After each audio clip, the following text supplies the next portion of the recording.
বলুন তো সেজে গুজে কোথায় যাচ্ছি? আরে কোথায় যাব, কালকে ছিল রথ, অবভিয়াসলি রথই দেখতে যাব। তো এই যে আমাদের ফ্যামিলির সব থেকে ক্ষুদে সদস্যগুলো আমরা 3জন মিলে বেরিয়েছি।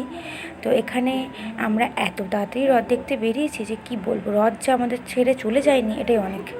তো এখানে আমরা ফার্স্টেই চলে এসেছিলাম। ঠাকুর আবার কি রথের মধ্যেই ঠাকুর? বুঝতে পারলেন তো কাদের সাথে গেছি? বলছে ঠাকুর কোথায়, এই যে এই দুটো মক্কেল বিখ্যাত রথ ধরেছে।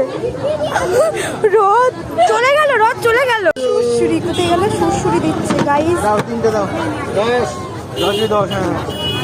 ফার্স্টেই হচ্ছে আমরা বাড়ির কাছের রথ দিয়ে স্টার্ট করেছিলাম। তো আমার বাড়িতে একটু দূরে ঘূর্ণি পুতুলপট্টির রথ, তো ওখানে মেলা বসে। আর এই যে কুলফিটা খাওয়ার একটাই কারণ যে অনেক দিন খাইনি, অনেক ছোটোবেলায় খেতাম, কিন্তু যেহেতু আমাদের মানে জেনারেশনের সাথে টেস্টও বদলেছে, মানে মানুষ আপডেট হয়েছে, টেস্টও আপডেট হয়েছে, তাই এই ধরনের কুলফি আর ভালো লাগছে না। তারপরে রথ খেয়ে বেরিয়েছি, পাঁপড় না খেলে কি আর হয়? তো পাঁপড় খেয়ে আমরা চলে গেছিলাম সেকেন্ড রথের উদ্দেশ্যে। আহা, এই হলো কৃষ্ণনগরের অবস্থা, কিছু হলেই এত ভিড় হয়ে যায়। দেখতেই পেলেন যে কী পরিমাণ ভিড়। এটা হচ্ছে পোস্ট অফিসের রথ। তো রথকে ঘিরে মানুষের যা ভিড়, আমি রথের দড়ি টানছিলাম নাকি লোকের হাত বুঝতে পারছি না। আমরা রথের দড়ি টানতেছি গাইস।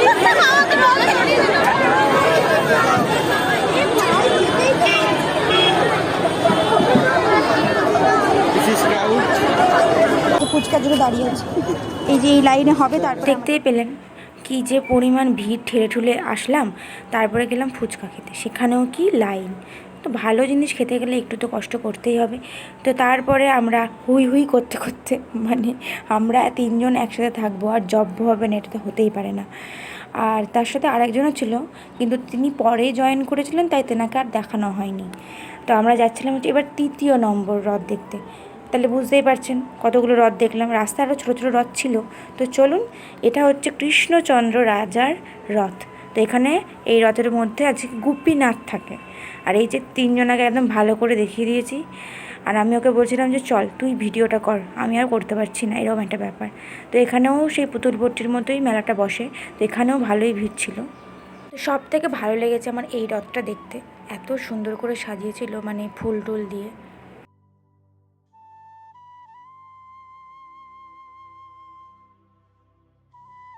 তাহলে রথের মেলাটা আপনাদের কেমন কাটলো?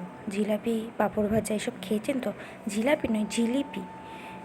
মানে আমি জিলাপি মানে কি বললে আমি ঠিক করতে পারি না, মানে যখন যেটা ভালো লাগে সেটাই বলে দিই।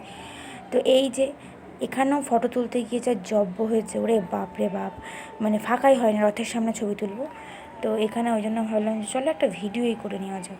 আর ওখানে আমি বারবার ওকে ফ্রেমে আনতে চাইছি, কিন্তু আমার মাথার আড়ালে ওর মুখটা আর আসছে না।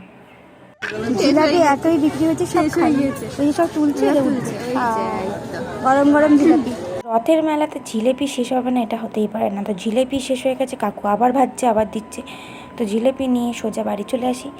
আর এই যে অন্ধকারের মধ্যে কী ভিডিও করেছিলাম জানি না, যাই হোক আপনারা এসব দেখবেন না। আপনারা শুধু কী করবেন, আপনারা একটু ভিডিওটা লাইক করুন, ভালো লাগলে চ্যানেলটাকে সাবস্ক্রাইব করুন। তো টাটা।